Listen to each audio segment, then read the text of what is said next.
दोस्तों नमस्कार।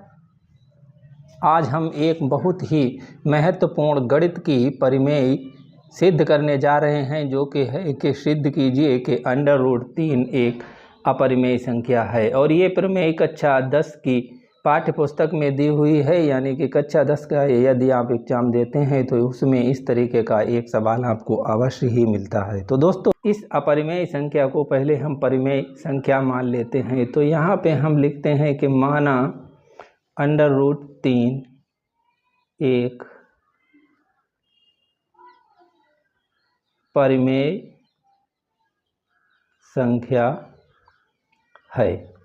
अब हम ये मान लेते हैं कि माना √3 एक परिमेय संख्या है, यानी कि ये अपरिमेय संख्या है। हम खूब जानते हैं कि √3 अपरिमेय संख्या है, लेकिन ये जब कह रहा है कि हमें सिद्ध करना है, जब हमें सिद्ध करना है तो हम इसे इसके विपरीत मान लेते हैं, यानी इसका जो है निषेधात्मक मान लेते हैं।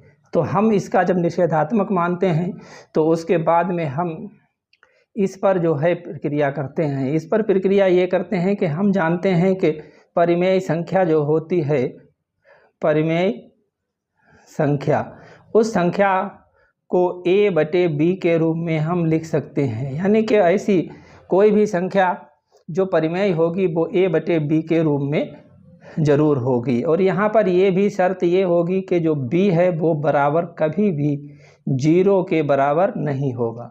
तो ये इसकी संख्या है। और इसमें एक दूसरी शर्त ये भी होती है कि a और b ये दोनों संख्याएं जो हैं वो सह अभाज्य हैं। यानी कि ये संख्याएं ऐसी होती हैं कि जो a और b के रूप में हैं, इनका कोई भी गुणनखंड दोनों का एक ही होगा, इससे अलावा कोई भी गुणनखंड नहीं होगा। यदि कोई गुणनखंड होता है तो उससे हम गुणा करके इन दोनों संख्याओं को सह अभाज्य बना लेते हैं। तो ये दो शर्तें हैं, यानी कि ये संख्याएं सह अभाज्य हैं और ये संख्याएं में b संख्या जो है वो कभी भी 0 नहीं होगी। इतना हमें ध्यान रखना है। उसके बाद में हम इसे लिख लेते हैं। यदि इस तरीके से होती है तो √3 बराबर जो है वो a/b के होगा।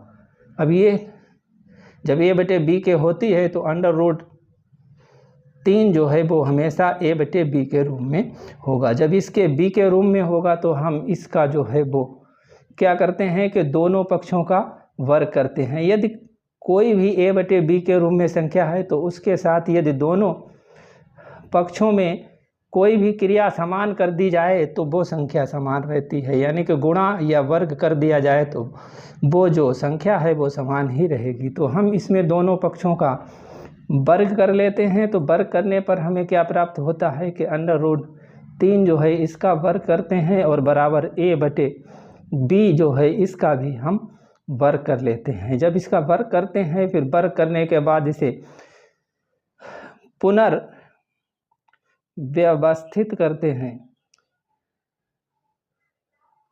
इसे पुनर्व्यवस्थित करते हैं। जब हम पुनर्व्यवस्थित कर देंगे तो ये 3 जो है इसका तो 3 हो जाएगा और बराबर में a का स्क्वायर हो जाएगा और बटे b का स्क्वायर हो जाएगा। तो अब इस तरीके से ये संख्या हमें प्राप्त हो जाएगी। यानी कि ये संख्या हमें a और b के रूप में प्राप्त हो जाएगी। अब हम क्या करते हैं कि इसको पक्षांतर करते हैं। जब हम इसका पक्षांतर करेंगे तो ये 3 के नीचे हमेशा 1 रहता ही है, तो इसकी जो हम है वो आड़ी तिरछी गुणा कर लेते हैं। तो ये जो है हमारा a बराबर आ जाएगा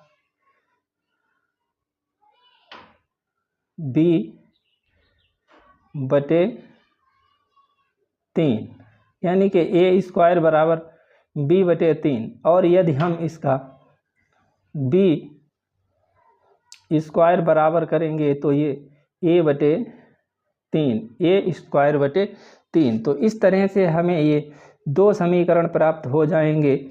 ये समीकरण 1 और समीकरण 2 हम इन्हें मान लेते हैं, यानी कि ये दो समीकरण हमें प्राप्त हो जाएंगे।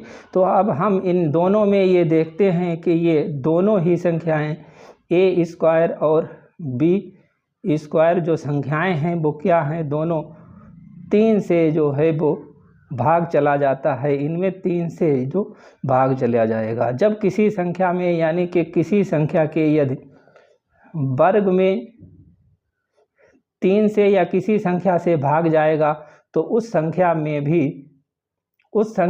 भी उसका भाग चला जाएगा। यानी कि अगर कोई भी संख्या है उसके वर्ग में किसी संख्या का भाग जाता है तो वो संख्या में भी उस संख्या का भाग चला जाता है। तो यहाँ पर हमें ये प्राप्त हो जाता है कि a जो है वो a क्या है, a जो है वो 3 से भाज्य है और b जो है वो भी 3 से भाज्य है। लेकिन चूँकि ये संख्या हमारी जो है वो √3 है और ये संख्या a और b कभी भी 3 से भाज्य नहीं हो सकती। लेकिन हमें यहाँ प्राप्त ये हो गया है कि ये भी 3 से भाज्य है और b भी 3 से भाज्य है। तो यदि इस तरीके से हमें प्राप्त होता है तो ये हमें क्यों प्राप्त हुआ, ये हमें इसलिए प्राप्त हुआ क्योंकि जो a और v संख्याएं जो हैं वो इसलिए हमें प्राप्त हो गई कि इनके बराबर का मान जो √ है वो हमने गलत माना था। यानी कि ये मान्यता जो हमारी थी, मान्यता हमारी गलत थी, इसलिए ये जो है वो विरोधाभास प्राप्त हुआ है कि ये भी इससे भाज्य है, लेकिन √3 जो है वो कभी भी 3 से भाज्य नहीं होगा। तो ये इसलिए विरोधाभास प्राप्त हुआ है क्योंकि हमारी मान्यता गलत थी कि हमने इसे अपरिमेय संख्या को परिमेय संख्या मान लिया था। तो इससे जो है वो सिद्ध ये होता है कि ये सिद्ध होता है कि √3 संख्या अपरिमेय संख्या है, अपरिमेय संख्या है। तो दोस्तों इस तरह से इसे सिद्ध किया जाता है। तो इसे और भी कई तरीक़ों से लोग सिद्ध करते हैं, लेकिन इस तरह से आप सिद्ध करेंगे तो ये बहुत ही सरल तरीका है, क्योंकि आपको जब ये दोनों संख्याएं 3 से भाज्य प्राप्त हो जाएं तो आप ये कह सकते हैं कि संख्याएं जो हैं वो 3 से भाज्य नहीं हैं, a और b 3 से भाज्य नहीं है, लेकिन यहाँ इसलिए प्राप्त हुई हैं क्योंकि हमारी मान्यता जो है वो गलत हुई है। तो दोस्तों आज के लिए इतना ही, मिलते हैं अगले वीडियो के साथ, तब तक के लिए जय हिंद।